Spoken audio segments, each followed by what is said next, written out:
In this video, we will practice our u-substitution skills. For number 10, let's let u equal the part inside the parentheses.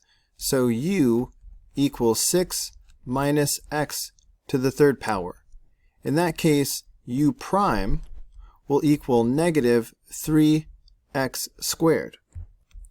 Doing the substitution gives us this, but instead of dx, we must write du over u prime. In other words, du over negative 3x squared. But then we notice that the x squared in the denominator will cancel out the x squared right here, and the negative 3 will show up in the front as a negative 1/3. We can find this antiderivative using the power rule of integration. Increasing the exponent by 1, we get x to the 6th power. Next, we divide by this new exponent. Negative 1/3 divided by 6 is negative 1 over 18. Basically, we put that 6 into the denominator. Don't forget your plus c. Substituting 6 minus x to the third power back in for u gives us the final answer. For number 14, let's let u equal the part under the radical. So u is equal to 2t to the fourth power plus 3. That means u prime is 8t to the third power. Doing the substitution gives us this, but instead of dt, we write du over u prime. So du over 8t to the third power. But then we notice that we have a t to the third power in the numerator that will cancel out the t to the third power in the denominator. On the next step, this 8 will come out to the front as 1 over 8. For a brief moment, we have this, but let's rewrite the square root of u as u to the 1/2 power. Now we can do the power rule of integration. Adding 1 to this exponent gives us 3 over 2. Next, we divide by the new exponent. But dividing by 3 over 2 is the same as multiplying by 2 over 3. And we still have the 1/8. And don't forget the plus c. On the next step, 2 will divide into 8, which makes 4. And then 3 times 4 is 12. So now we have this. Substituting 2t to the fourth power plus 3 back in for u gives us the final answer. For number 18, let's let u equal the stuff inside the parentheses. So let's let u equal 1 plus x to the fourth power. That means u prime is 4x to the third power. Doing that substitution gives us this, but instead of dx, we write du over u prime. So du over 4x to the third power. Then we notice that the x to the third power in the denominator will cancel out the x to the third power that we already had. This 4 in the denominator will come out to the front as a 1/4. For a brief moment, we have this, but let's rewrite 1 over u squared as u to the negative 2 power. Now we can do the power rule of integration. Increasing this exponent by 1 gives us negative 1. Dividing by negative 1 gives us negative 1/4. And don't forget the plus c. Substituting 1 plus x to the fourth power back in for u gives us the final answer. Because of the negative exponent, you could drop the 1 plus x to the fourth power down to the denominator, which will make your answer look like this. You could also distribute the 4. For number 22, let's try letting u equal the stuff under the radical. So let's let u equal 1 plus x to the fourth power. That means u prime will equal 4x to the third power. Doing the substitution gives us this, but instead of dx, we write du over u prime. So du over 4x to the third power. Then we notice that the x to the third power in the denominator cancels out the x to the third power that we already had. The 4 in the denominator can be brought out to the front as 1 over 4. For a brief moment we have this, but let's rewrite 1 over the square root of u as u to the negative 1/2 power. Now we can do the power rule of integration. Adding 1 to the exponent gives us 1/2. Next we divide by the new exponent, but dividing by 1/2 is the same as multiplying by 2. If we take 1/4 and multiply by 2, this reduces to 1/2. So that's what we have in the front. Don't forget the plus c. Substituting 1 plus x to the 4th power back in for u gives us the final answer. You could also write your answer like this. For number 26, let's try letting u equal the stuff under the radical. So u equals 5x squared.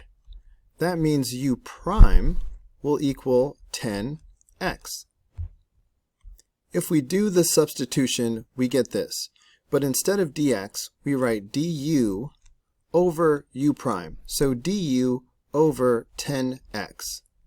But then we notice the x in the denominator will cancel out the x that we already had. The 10 in the denominator can be brought out to the front as a 1/10.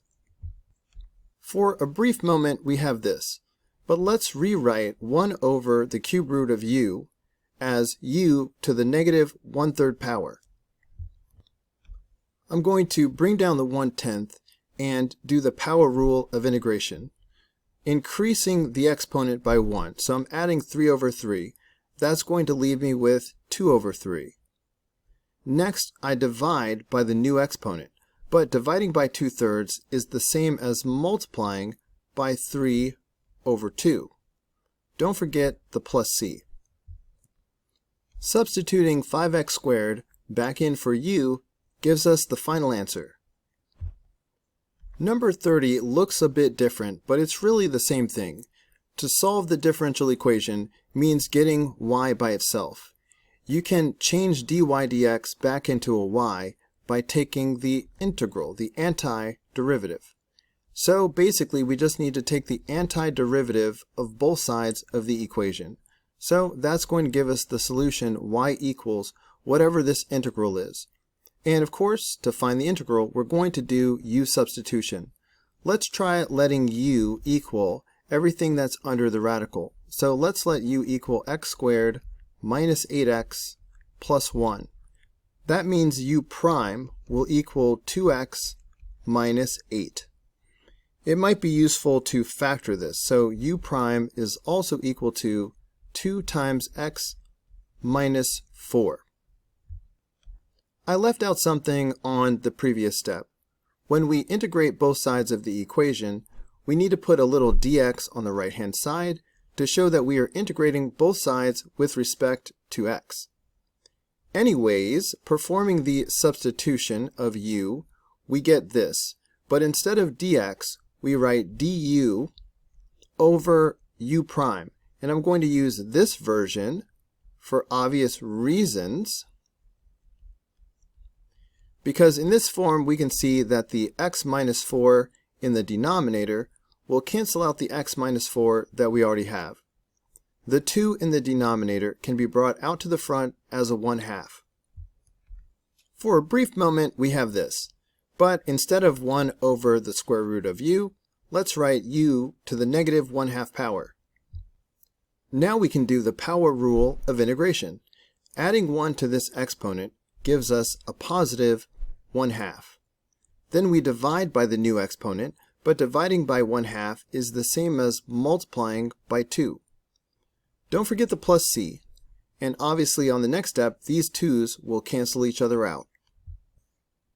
Substituting x squared minus 8x plus 1 back in for u gives us the solution to the differential equation. You could also write the solution like this. For number 34, let's let u equal what is inside the trig function. So let's let u equal 4x. In that case, u prime is going to equal 4. Doing the substitution gives us sine u. And instead of dx, we write du over u prime. So du over 4. This 4 can be brought out to the front as a 1/4. So on the next step, we have 1/4, and then the antiderivative of sine is negative cosine. So now we have this. Substituting 4x back in for u, we get the final answer. Notice that u prime was just a constant, and there was nothing outside of the main function that needed to be canceled out. When a problem is this straightforward, I encourage you not to actually show the u-substitution. Instead, I would like you to get used to mental u-substitution. It works like this. You wouldn't even write down this part in green. You would just think to yourself, okay, u is 4x, therefore u prime will be 4. Then you think, we always end up dividing by u prime when we do u-substitution. So I'm going to have a 1/4 in the front of my answer. Then you can go ahead and take the antiderivative of sine u. The antiderivative of sine is negative cosine, and we are talking about cosine u, so cosine 4x. Put a plus c on it, and that's your final answer. Number 38. Let's let u equal the stuff inside the trig function. So u will equal x squared. That means u prime is 2x. Doing the substitution gives us this, but instead of dx, we write du over u prime, so du over 2x. But then we notice that the x in the denominator cancels out the x that we already have. The 2 in the denominator can be pulled out to the front as a 1/2. Next, you bring down the 1/2 and take the antiderivative of sine u, which is negative cosine u. I'm going to go ahead and put x squared back in for u, and don't forget the plus c. And that's the final answer. When we have a fraction like this, we often let the entire denominator equal u. But if we let u equal cosine cubed x, then u prime is going to equal 3 cosine x, but then because of the chain rule, we have to multiply by the derivative of the inner function. The derivative of cosine is negative sine. So u prime is all of this. In the end, we end up dividing by u prime. And when we divide by u prime, the sine x will cancel out, which is great, but we will be left with this extra cosine x in the denominator. And that's a problem. So instead, let's try letting u just equal cosine x. In that case, u prime will equal negative sine x. Remember that cosine cubed x really means cosine x raised to the 3rd power. So when we do the substitution, we get u to the 3rd power in the denominator. But instead of writing dx, we write du over u prime. So that's du over negative sine x. But then we notice that sine x in the denominator will cancel out the sine x that we already have. Be careful, there is still a negative sign here. We will end up putting this negative sign out in front of the integral. For a brief moment, we have this. But let's write u to the negative 3 power instead of 1 over u cubed. Now we can use the power rule of integration. Increasing this exponent by 1 gives us u to the negative 2 power. Then we need to divide by the new exponent. But negative 1 divided by negative 2 is positive 1/2. And don't forget the plus c. Putting cosine x back in for u gives us the final answer. Or, because of the negative exponent, you could drop a cosine x squared down to the denominator. So your answer could look like this.